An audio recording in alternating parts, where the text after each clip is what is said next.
What's good, people? It's about that time to randomly relate reverse rants, no hate. So check this out. I was watching the video. It was an interview. Eddie Hearn, Billy Joe Saunders, Canelo Alvarez.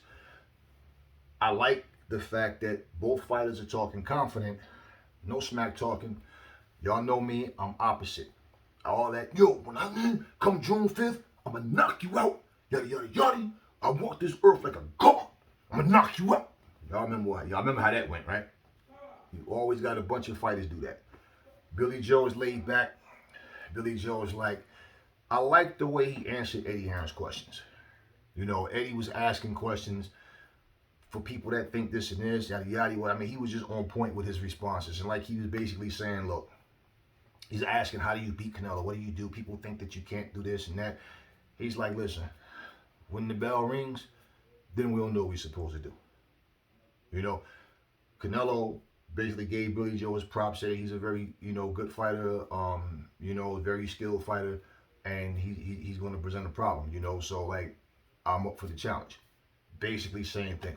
They both sound confident without all the trash talking. People feel like boxing needs this. No, boxing really don't. It's not something new to boxing, okay?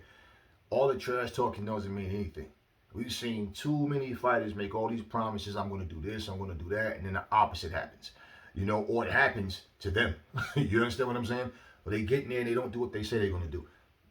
That doesn't do anything for me. I don't care what you say to each other. I don't care how impressive it looks. You can start using CG animation and turn your body to a flame of fire. It doesn't, I'm not going to, oh man, I got to see that fight. No. I look at the fighters and the fighters' history and what they do in the ring. I don't care about all of this. It's nonsense, okay? At the end of the day, I like the way the press conference went. It was short. It wasn't too long. It was right to the point.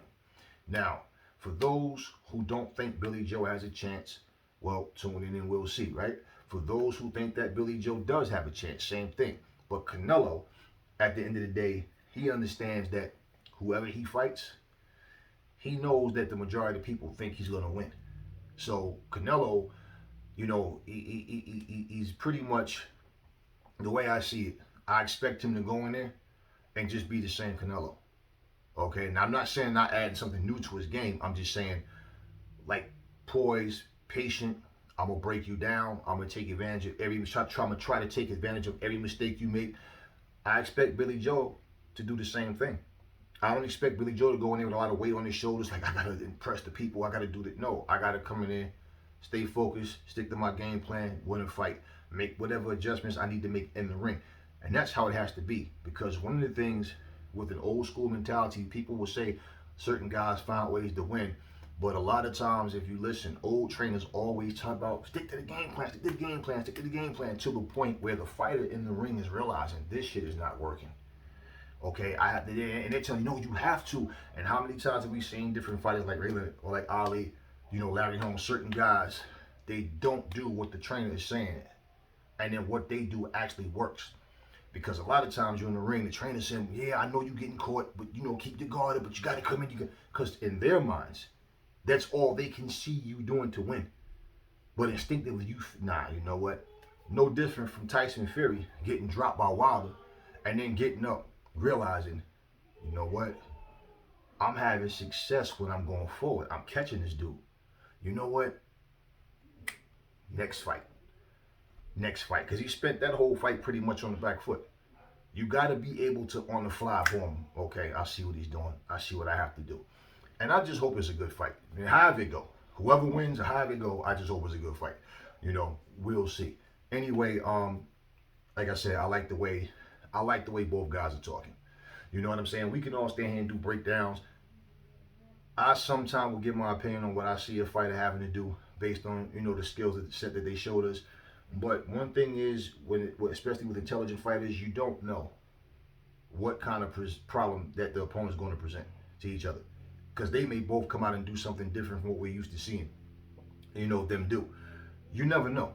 And they give you different looks, so you have to be ready to adjust. It's just like you see a fighter, orthodox all his career, he fights one guy and all of a sudden he goes southpaw, and it's like, what is he doing? And it's working for him. And they like, oh, okay, the southpaw thing is working. Now, unlike when Marvin Hagler fought Sugar Ray, Marvin Hagler's a southpaw. He goes orthodox. It wasn't working for him. And people are saying, yeah, but you know why he did that? He was trying to bait Sugar Ray. Could be.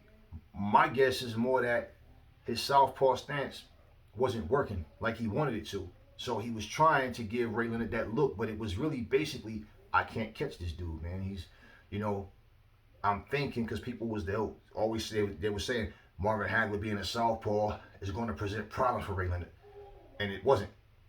And then he kept switching back and forth, and you even heard the commentator saying, "I don't think this is a good idea that Marv keeps switching. I think he should just stay southpaw."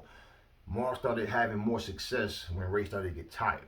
As long as Ray was fresh, he was able to stay away, jab, move, outpoint Marv, and that was working for him. I still think Ray won the fight, don't get me wrong. I'm just saying, I think that I saw Marv started catching Ray more when Ray started getting tired. And then Marv started trying to come on towards the end, but it was still a little too late. As far as him winning the fight, it was a close fight, but I still think Ray won. We already know how that goes. You know, that's done deal. Regardless, I like what I hear from both fighters, and I hope it's a good fight. All that fight build-up backfires when you do all this talking and then the fight doesn't live up to the hype. Anyway, never fall in love with lies. Remember, the truth brings hate out of people, and I will catch y'all on the next video.